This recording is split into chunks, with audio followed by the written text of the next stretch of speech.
يعطيكم ألف عافية وأهلا وسهلا فيكم بوصفة جديدة. وصفتي لليوم من الأطباق الشهية واللذيذة من المطبخ الكويتي، مجبوس اللحم، مع الطريقة الأصلية والصحيحة لأطيب حشو وألذ نكهة للدقوس.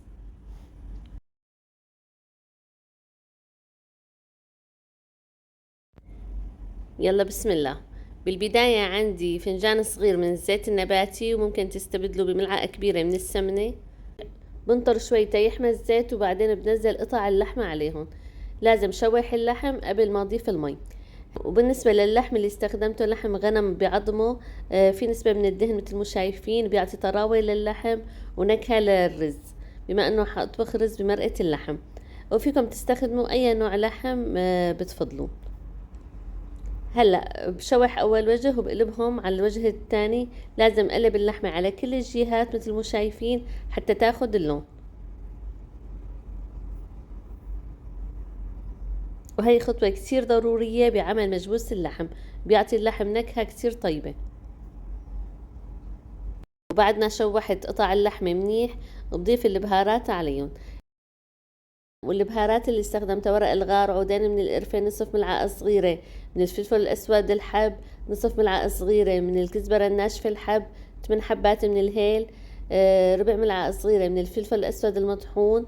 وعندي كمان 8 حبات من كبش القرنفل. وسر النكهة بهاي الوصفة نجم اليانسون، كمان ضفت نجم اليانسون، وضفت حبة طماطم مو مقشرة حتى ما تفرط معك وتبقى صحيحة، وضفت حبة صغيرة من البصل مقشرة.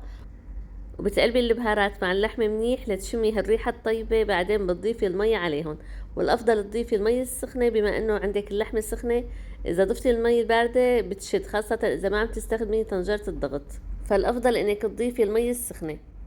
بنطر شوي تتبلش تغلي المي وبشيل الزفرة. هلا غليت المي بشيل الزفرة، ومثل ما ملاحظة ما عندي زفرة كتير بما اني مشوحة اللحمة، فما بتطلع الزفرة كتيرة. اذا في عندك زفرة لازم تشيليها. وبعدين بضغط الطنجرة لمدة 50 دقيقة. طبعا المدة بتتراوح حسب نوعية الطنجرة اللي عم تستخدميها. ان كانت طنجرة عادية بدها من ساعة ونص لساعتين، حسب نوعية اللحمة. انا عم استخدم طنجرة الضغط، ولحمة الغنم بدها 50 دقيقة.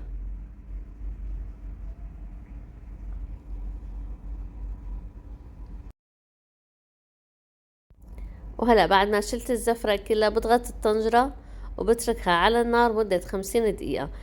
وضفت كمان راس من الثوم مثل ما هو بدون ما أقشره. ولازم تكون عندك المي غامرة اللحمة. ضغطت الطنجرة وراح اتركهم 50 دقيقة. وأثناء هالفترة هي لبين ما تستوي اللحمة راح أحضر معكم الدقوس والحشو. يلا بسم الله. هلأ بحضر معكم الدقوس. عندي بمقلة على النار، ضفت 3 ملاعق كبيرة من الزيت النباتي، ملعقة كبيرة من الثوم المهروس بمقدار 5 حبات مهروسين. بقلب الثوم مع الزيت شوي بدون ما ياخد لون. وبعدين راح ضيف عليهم نصف ملعقة كبيرة من الفلفل الحمراء المطحونة، الشطة، وهي اختيارية فيكي تستغني عنها. طبعا الدقوس إذا كان حار أطيب. هلأ بضيف عليهم بمقدار 3 حبات كبيرة من الطماطم، فرمتهم مع الفرامة الكهربائية أو على محضرة الطعام. وإذا مو متوفرة عندك فيكي تستخدمي مبشرة. وراح ضيف ربع ملعقة صغيرة من الملح والفلفل الأسود المطحون ورشة من السكر. وهي سر النكهة للدقوس، بتخفف من حموضة الطماطم وبتعطي طعم حلو للدقوس.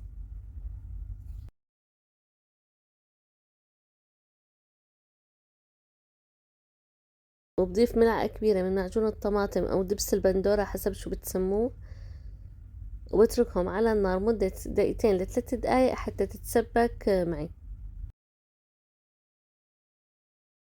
وهيك صار عندي الدقوس جاهز. هلأ بسكبه بصحون التقديم. شايفين هذا هو القوام الصحيح للدقوس. وهلأ بنتقل لتحضير الحشو. عندي 3 بصلات مفرومين خشن، بنزلهم على مقلة حامية وببدأ أقلب فيهم. طبعا ما ضفت لا سمنة ولا زيت. بقلب فيهم، لازم تضل عينك عليهم حتى ما يحترق البصل ويلزق بالمقلة.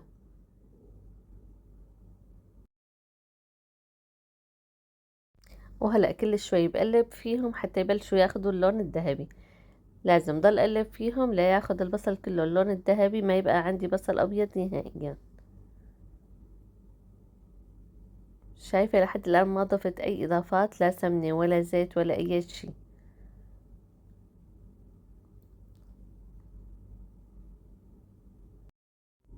وهيك بلش عندي البصل ياخد اللون الذهبي.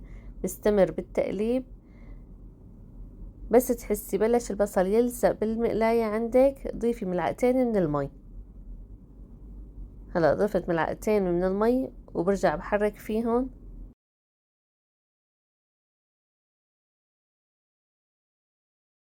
طبعا لازم يضل عندك البصل لونه أشقر، ما تخليه غامق كتير حتى ما ياخد عندك البصل الطعم المر.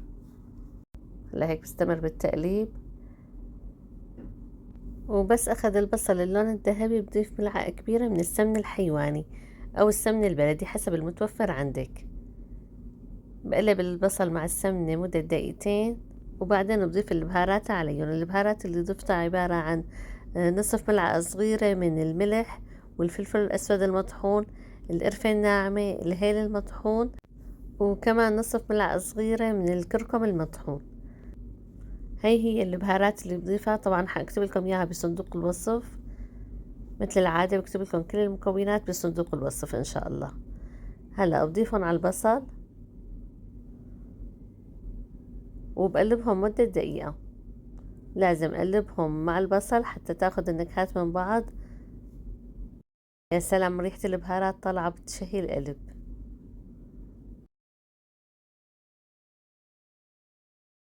بعدين بدي اضيف مقدار كوب من الزبيب الاشقر الفاتح، بنقعه مدة نصف ساعة وبعدين بصفيه من المي وبضيفه عليه.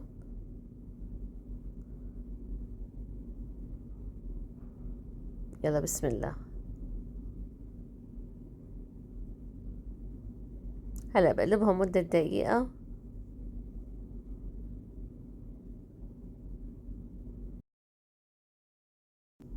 واخر مكون راح اضيفه هو الحمص، والحمص اساسي بالحشو. نقعت كوب من الحمص مدة 4 ساعات وقسمته نصين بعدين ضفته. وفيكم تستخدموا الحمص الجاهز او الحمص الصحيح حسب المتوفر عندك. وهلأ بقلبهم لمدة دقيقتين. الله يبارك، منظرهن ولونهن طالع بياخد العقل. وبالأخير بضيف عليهم ربع كوب من ماء الورد وبقلبهم مع بعض وبطفي النار عليهم. وهيك صار عندي الحشو جاهز. وهلأ بحضر صوص تحمير اللحمة، وكمان هذا الصوص نفسه راح اضيفه للرز. عندي ربع ملعقة صغيرة من الملح وربع ملعقة من العقدة الصفراء أو صفار الزعفران. بضيف عليهم ربع كوب من ماء الورد. بقلبهم مع بعض. وهي الخلطة أساسية بالمجبوس، هي اللي بتعطي اللحم والرز الطعم والنكهة الطيبة. وهي اللحمة ما شاء الله استوت بظبط الملح. الله يبارك، اللحمة منهنها على الآخر. هلأ باخد قطع اللحمة وبدهنها بخليط ماء الورد وصفار الزعفران، بدخلها الفرن 5 دقايق لتتحمر. وهلأ بنتقل لتحضير الرز. عندي 3 أكواب من الرز مغسول ومنقوع نصف ساعة.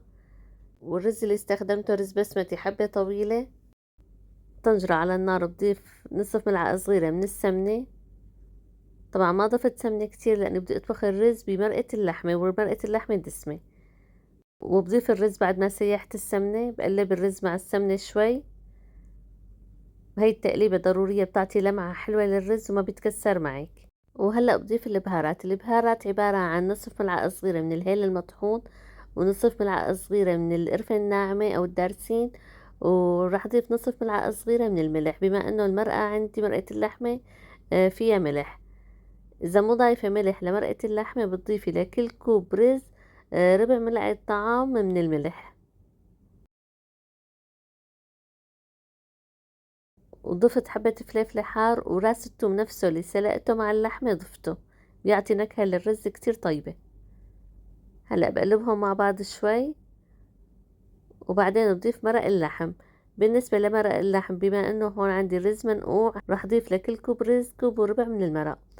طبعا عيار المرق بيختلف حسب نوعية الرز، احيانا بياخد عندك كوب ونصف، احيانا كوب وربع. انتي العيار اللي بتحطيه انه يكون فوق عيار الرز تقريبا نصف سنتي، بيطلع عندك الرز مفلفل وما احلى. هلا بتركهم على نار قوية حتى بلش تنشف المي، وبس بلشت تنشف المي معك راح اضيف عليهم الحشو حتى تاخد النكهات من بعض.